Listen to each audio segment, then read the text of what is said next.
Well, as the war in the Middle East rages on this morning, we are taking a closer look at how the conflict could impact your job. From 4-day work weeks to increased working from home, several countries are already implementing mandates to try and reduce the demand on fuel. So could we see a similar approach taken here in Australia? To help us understand, we're joined by workplace expert Kim Seeling Smith in Chicago. Kim, hello to you. Thanks for joining us. Now, Australia's not directly involved in this conflict, but it seems that every day it drags on and we do feel the impact. It's only growing larger, isn't it, that impact? Oh, it is, absolutely. As we heard in the last hour, is there really an end in sight? Even if they declared victory, Iran is still calling the shots and the strait is still closed and will probably be so for quite a while. Kim, can you take us through some of the scenarios that we are seeing play out overseas to help reduce the demand on fuel?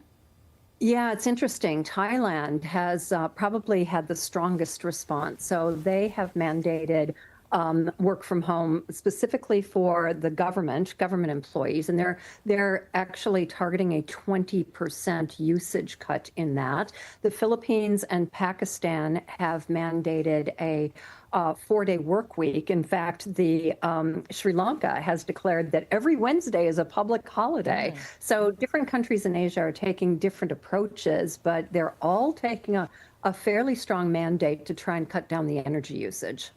Kim, what about here in Australia? What makes our situation different and how that could change? Well, because we have clearly not met the criteria from the IEA or IEP? I can never get the acronym right.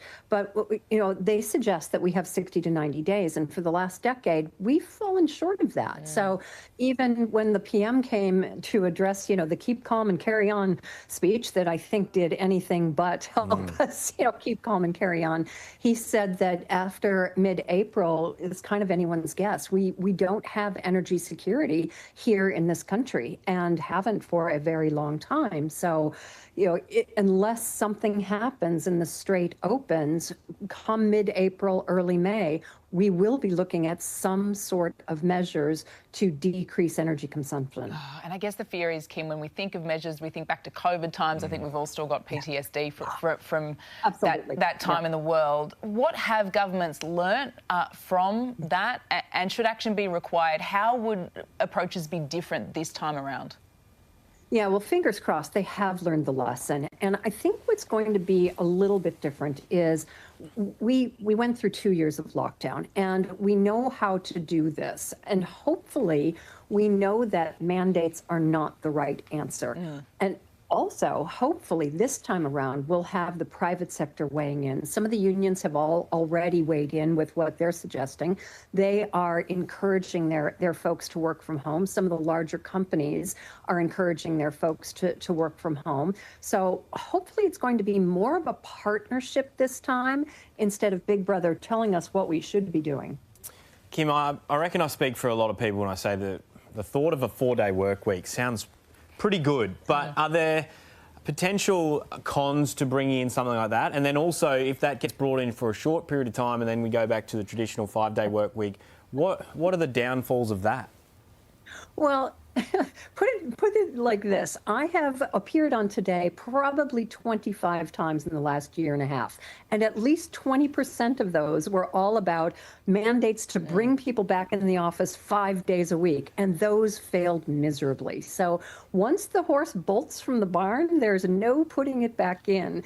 4-day work weeks, and the research, it proves that 4-day work weeks can be very, very effective when done well. As a matter of fact, Spain has a study that showed that it does reduce fuel consumption.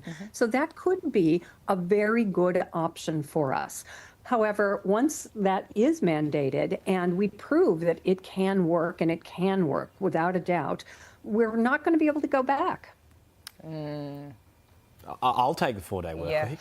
Echo's nodding. Mind you, in this industry, we don't get public holidays and that stuff. We are just hard-working people. The question we keep getting is, what do things look like in a month from now, in 2 months from now, Kim? How do you see things playing out here in Australia? Honestly, I don't see an end in sight. And I'm here in Chicago visiting my sister right now for the Easter holidays, but I live in Australia, obviously, and I just can't see that the strait's going to open and we're going to go back to normal.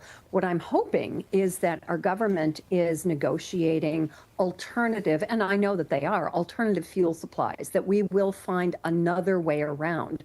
But I think that that's going to be a mid to long-term solution. I think in the short term, we are going to have to face some reduction in fuel consumption, be they mandates, be they mandating the days that you can drive based on the number plate, which would have an effect from, on working from home. So I really do see in the short to mid term, we are going to be looking at some sort of change in our working lives to help conserve fuel. I don't see a way around it.